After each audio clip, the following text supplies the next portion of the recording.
नमस्कार आणि welcome Marathi education या मराठी यूट्यूब चॅनलमध्ये सर्वांचं हार्दिक स्वागत। शिक्षक मित्र हो, आपण नवीन माहिती आपल्या शैक्षणिक तंत्रज्ञानाच्या माहितीच्या संदर्भामध्ये आपल्या या चॅनलमध्ये आपण व्हिडिओ पाहत आहात। आपला प्रतिसादाबद्दल सर्वांचं धन्यवाद आणि सर्वांना या ठिकाणी जय महाराष्ट्र।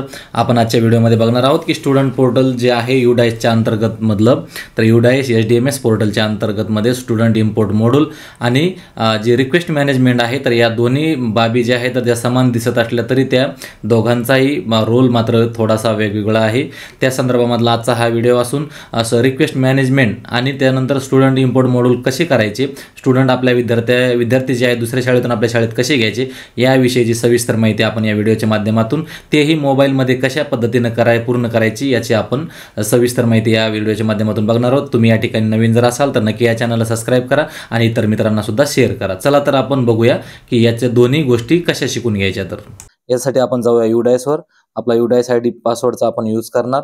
त्यानंतर आपण त्या ठिकाणी कॅप्चा टाकून आपण या ठिकाणी लॉग इन करून घेणार। त्या ठिकाणी एक लक्षात घ्यायचं आहे की आपल्याला जी काही रिक्वेस्ट टाकायची आहे मॅनेजमेंट माध्यमातून, तर त्या ठिकाणी त्या मुख्याध्यापकाला एवढंच सूचित करायचं आहे की तुम्ही तो विद्यार्थी ड्रॉप बॉक्समध्ये टाका किंवा आम्हाला आमच्या शाळेत पाठवण्यासाठी त्याला रिलीज करा। लॉग इन केल्यानंतर आपल्या शाळेचं लॉग इन होईल। यामध्ये तुम्ही बघू शकता की 2025च्या करिता आपल्याला या ठिकाणी वापर करायचा आहे 25-26 साठी। तर या ठिकाणी आपण याला क्लिक करणार आहोत। क्लिक केल्यानंतर तुम्हाला या ठिकाणी वर आलेला पॉपअप मेसेज जो आहे तो या ठिकाणी आपण क्लोज करणार आहोत। त्यानंतर तुम्ही या ठिकाणी वरती बघू शकता की आपण याच्या अगोदर विद्यार्थ्यांना ऑलरेडी प्रमोट केलेला आहे। प्रमोट करून नंतर GP, EP आणि FP जो डाटा आहे विद्यार्थ्यांचा तो सुद्धा आपण फिलअप केलेला आहे। तो जर दुसऱ्या शाळेनं फिलअप केला नसेल तर आपल्याला या ठिकाणी रिक्वेस्टचा काही फायदा होणार नाही। ते मुलं त्या ठिकाणी आपल्याला इकडून तिकडे किंवा तिकडच्या शाळेतून इकडे आपल्याला घेता येणार नाही।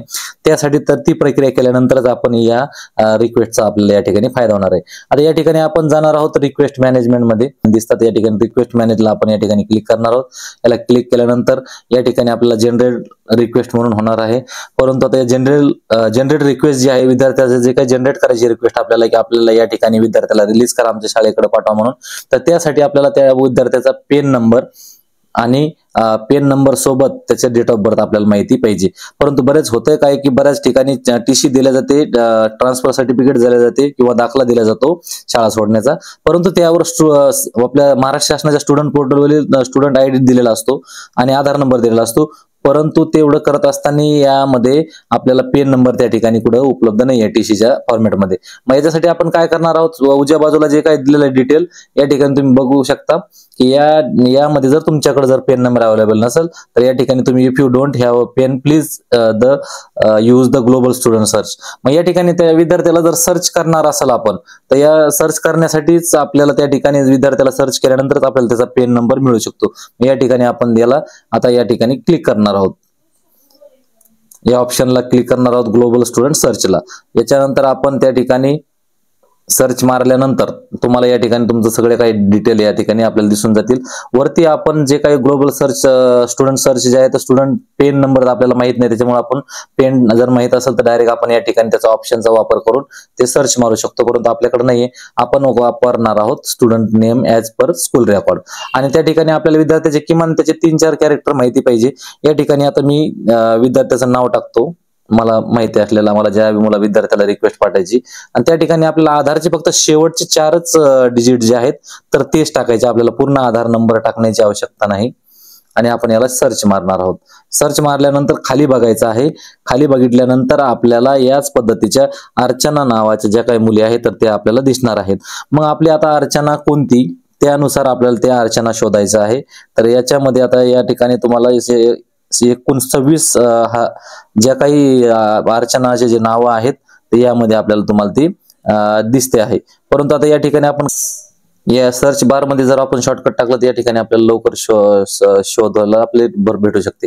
आता या ठिकाणी तुम्ही बघू शकता आपण त्या ठिकाणी सर्च बार मध्ये नाव टाकलं, 19 मध्ये एक नाव चेक करण्यापेक्षा आपल्याला त्याचं शॉर्टकट जो माहित असेल तर आपण पटकन या विद्यार्थ्याला किंवा विद्यार्थिनीला आपण या ठिकाणी शोधू शकतो।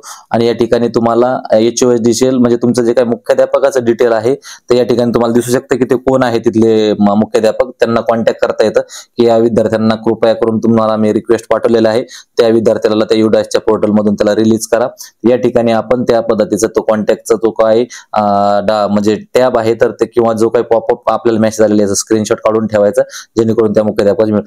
परंतु आता या ठिकाणी तुम्ही विद्यार्थ्याचं डिटेल बघत असताना तुमच्या एक लक्षात येईल या ठिकाणी गोष्ट की विद्यार्थ्याच्या नावापासून तर त्याचा PEN number, date of birth, parent detail, mobile number सगळ्या काही गोष्टी आपल्याला या ठिकाणी निघून जाईल। पण आता या ठिकाणी आपल्याला करायचं काय आहे, एक सगळ्यात महत्त्वाचं आहे की या ठिकाणी जो काही पेन नंबर दिलेला आहे परमनंट एज्युकेशन नंबर याला आपल्याला रिक्वेस्ट पाठवण्यासाठी कॉपी करून घ्यायचं आहे। त्याला थोडंसं प्रेस करून ठेवायचं जेणेकरून त्या ठिकाणी आपल्याला ड्रॅग दिसेल आणि मग या ठिकाणी ड्रॅग झालेला जे काही ऑप्शन आहे त्याला आपण आता या ठिकाणी कॉपी करून घेणार आहोत त्या पेन नंबरला। आता आपण पेन नंबर मिळाला, विद्यार्थ्याचा डिटेल आपल्याला पेन नंबर आपल्याला माहित नव्हता, आता पेन नंबर आपण शोधला। पुन्हा जाऊया आपण त्या ठिकाणी रिक्वेस्ट मॅनेजमेंटला जाऊन या ठिकाणी रिक्वेस्ट सर्च करणार आहोत। आता रिक्वेस्ट सर्च केल्यानंतर आपण या ठिकाणी त्या विद्यार्थ्याचा पेन नंबर आपल्याला मिळालेला आहे, आपण तो कॉपी करून ठेवलेला आहे आणि त्या विद्यार्थ्याची जन्मतारीख जी आहे तर ती आपण टाकून घेणार आहोत। कॉपी करून घेतल्यानंतर आपण पुन्हा येणार आहोत आपल्या रिक्वेस्ट मॅनेजमेंटला। या ठिकाणी रिक्वेस्ट मॅनेजमेंटला आपण क्लिक करून यामधून आपण आता रिक्वेस्ट जनरेट करणार आहोत। जनरेट रिक्वेस्ट करायची तर या ठिकाणी आपण त्याचा पेन नंबर टाकणार आहोत। पेन नंबर टाकल्यानंतर त्याची जी काही जन्मतारीख आहे तर ती जन्मतारीख या ठिकाणाहून आपण त्या ठिकाणाहून या जागेवर आपण भरणार आहोत।